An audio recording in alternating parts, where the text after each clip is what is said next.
ฝนก็ตกได้ตกดี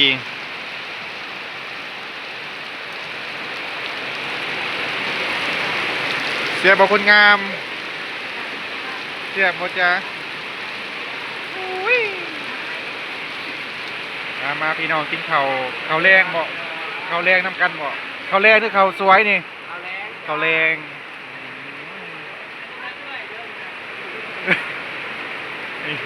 เอื้อยว่าซั่น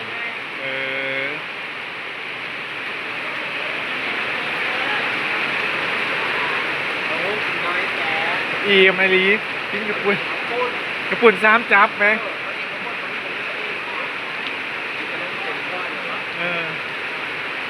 อีมแล้วพี่น้องกินกระปุ่นก่อนบุ3 จับไหมตาเสียดายเอาป้าพี่น้องฝนสงสัยสิบเดเมื่อคักๆมื้อนี้เปื้อนแท้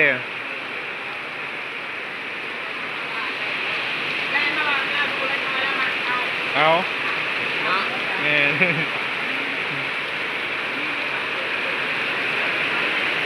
แซ่บวิธีกินเล็ดแป้งพี่น้องต้องใส่มะนาวจักหน่อยนี่จิ้มกะปิสมักตัวบางตัวจิ้มกะปิแมนเมื่อกี้มาพี่น้องกินกับผู้เบาเสือแดงอันนี้คือต้มเป็ดนะพี่น้องวันนี้บริปิ้งต้มเอา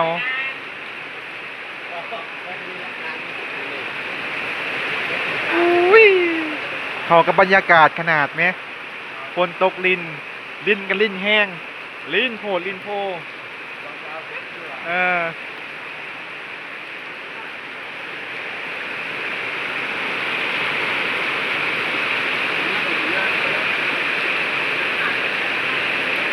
เป็นยังเด็กพูดบ่ได้เข้าหมู่เข้าพวกพี่น้องมึงก็ซะที่ว่าจังใด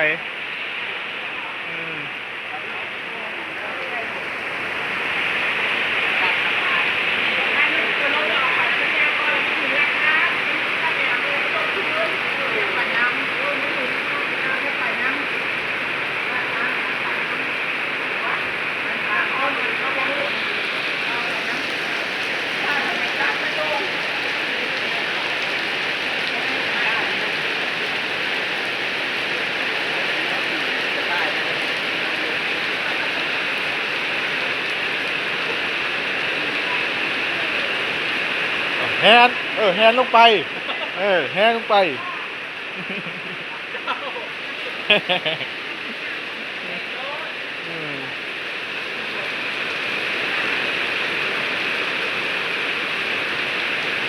สรุปวัน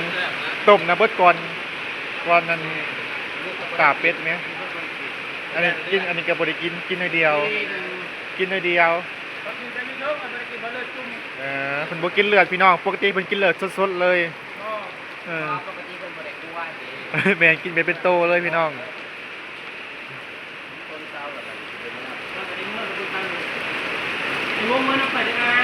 บอกแล้วก็สิมาเฮือนข่อยเนาะ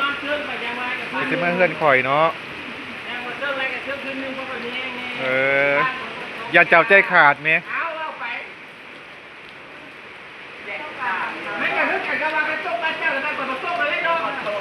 ฝนตกบนทัวผ้าเนี่ยมันลุ้นกันอยู่บ้านว่าสิตกหรือบ่ตกแฮนแล้วนะบ่ต้องเกรงใจข่อยแต่ว่าข่อยกระจองมันต้นว่าสิกินตีนเป็ดจะไปเอาของข่อยก่อนเลยแม่นข่อยกระจองแม่กินเบิด3 ตีนอันเดียวโดยอย่าเจ้าใจขาดแม่ใจขาดเนาะจะเอาใจขาดเลย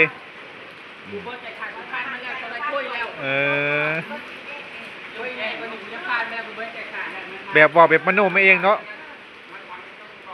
บอกมโนใหญ่แห้งอันนี้แมนมโนแห้งโอ้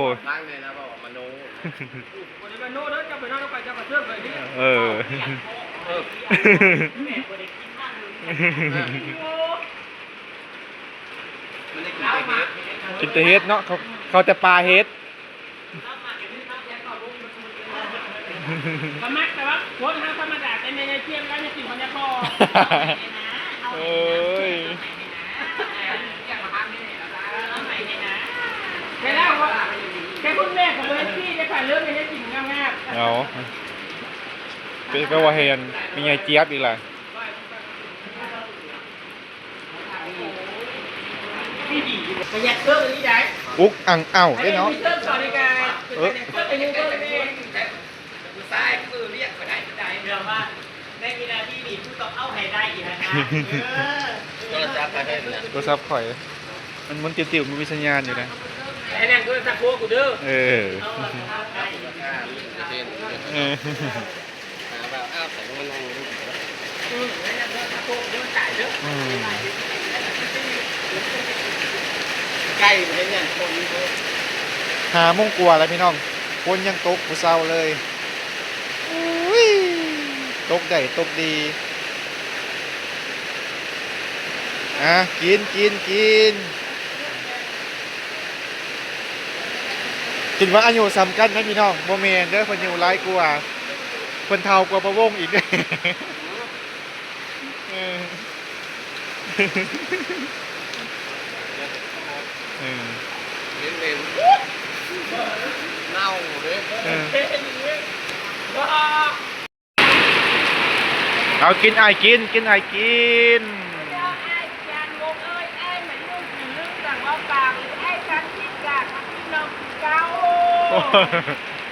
โอ้ย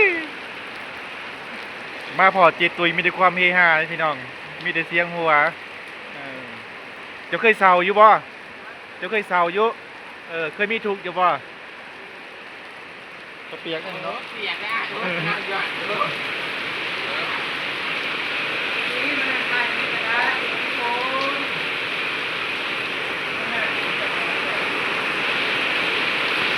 ปุ๊ดมาเลย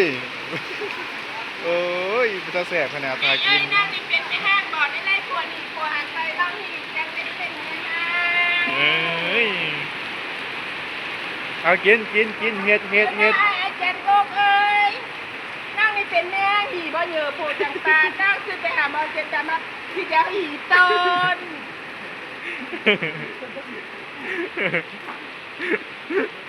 จับนิดจับหน่อยเอาหามาแล้วถึงมาแล้วมาจากดูเครื่องดูเลยเรายานเจ้าเลย แสบบ่เนาะแสบอยู่บ่ แล้วเรายานของดอกมันอยู่สองคนแล้วเครื่องเรา แมน มันแค่มี5ต้มตัวดำนี่นั่งวางอยู่ เที่ยวยังบัดเนี่ยเที่ยวยังบัด ยังไปบอกให้เล่า มันนั่งวาง เราบ่ได้เกี่ยวหยังเด้ ช่วยจากได้กันกับใครแล้วมันจะมาว่า นี่ นอก บ่เพราะว่าเจ้าเกรงใจผู้นี้แหม ต้องเก่งใจเด้อ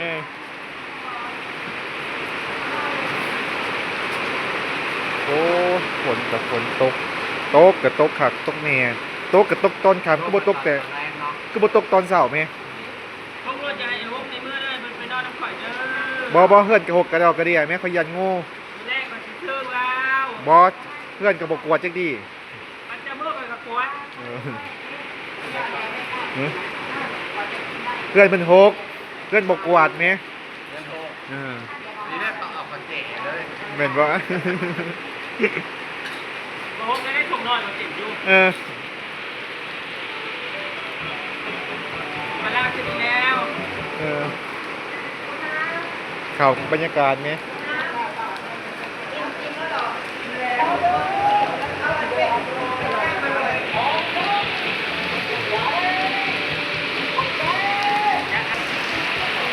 โอ้สังเกตหนทางไหมพี่น้อง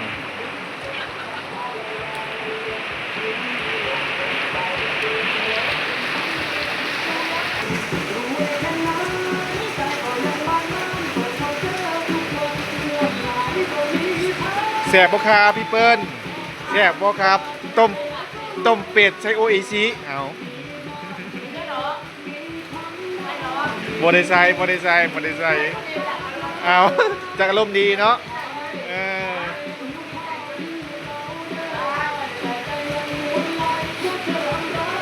มื้อนี้อันต้มเป็ดให้พี่เปิ้นกินพี่น้องอาหารแรงก็คือต้มเป็ด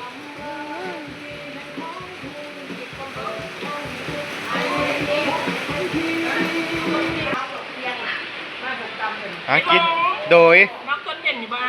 น จังรักขอใบดมเนาะ นะไม่ได้เป็นเบาแล้วอันนี้ตกเตียง ผู้ได้ต้นหอมน่ะบอกแหน่ไผต้นหอม ไปอยู่ไอ้ตัวตุ้ยรถมากหรอกนี่ว่าไอ้ที่มันเป็นข้าวอะไรอ่ะที่บ้านธรรมดา จักจังว่าไปกินนั่นไว้อยู่ไสกินได้เบิดมื้อเบิดเว้น รถไปก่อนก่อนจริงตอนเราไปก่อนน่ากลัวมากเอาดึงรถไปไม่อยู่รถไปก่อนแต่ว่าปกติรถจะปกติได้ ถ้าจะนั่งหัวเราะเราเป็นคือเป็นยังไงเราอย่าให้เยอะนะอย่าเยอะแต่ไม่เยอะแต่ไม่เยอะ โอ้ทั้งกินทั้งพรบัดนี้เอ้าพรเอออิ่มแห้งอะลิ ปลาไหมล่ะพี่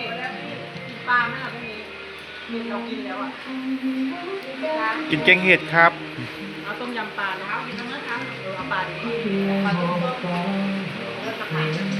อุ้ยใส่ยอดจิ้วน้ำจิ้วไม่ใช่ที่ว่าเขาเข้ามาใส่อะไรล่ะไอ้แกงเห็ดคืออะไรอ่ะแล้วทำจิ้วโอ้อ้วนจิ้วอร่อยมากต้มได้ไหม ตบปลาใส่ผักติ๋ว ทำให้ไม่กินต้มยำได้เอากินวนใส่ไข่กินข้าวพ่อให้คุณจะทำให้เย็นต้มยำปลาต้มยำมาเดิม คนตกทางเปิดซินีมาอยู่บ่ น่ะเราก็ต้องเอามือนอนที่นี่ นอนอยู่นี่บ่ ดูจะไปกินเลี้ยงเจาะหัวแล้วเจาะหัวแล้ว จ้าเอากินกินกินกิน นอนกับพี่ตู่ก็ล่ะ โอ้ แล้วก็ขายย่านแล้วหมอ ปลายังบ่อิ่มนั่นน่ะกินแต่รสยังบ่อิ่มติ โอ้ตาหยานเนาะ โอนอันนี้กินบ่ลงแล้วเออเออเออ เอาตัวนี้ดีมันจะสีลบไว้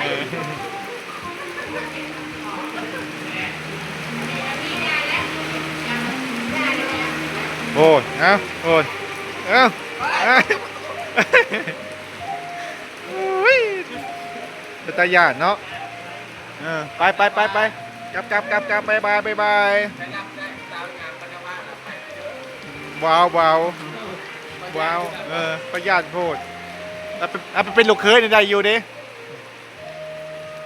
เออโอ้ยจะคือบอจะคือตัวเหียดลิดอันแลบลีดนะจะคือตัวแรนี่มองไม่เวลามันนั่นหากินมันฝากกันแลบลีดอยู่เออเฮ้ย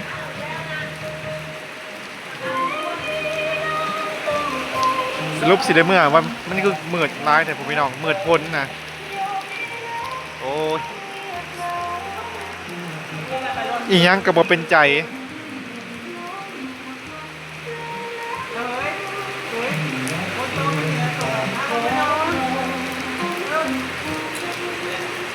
โอ้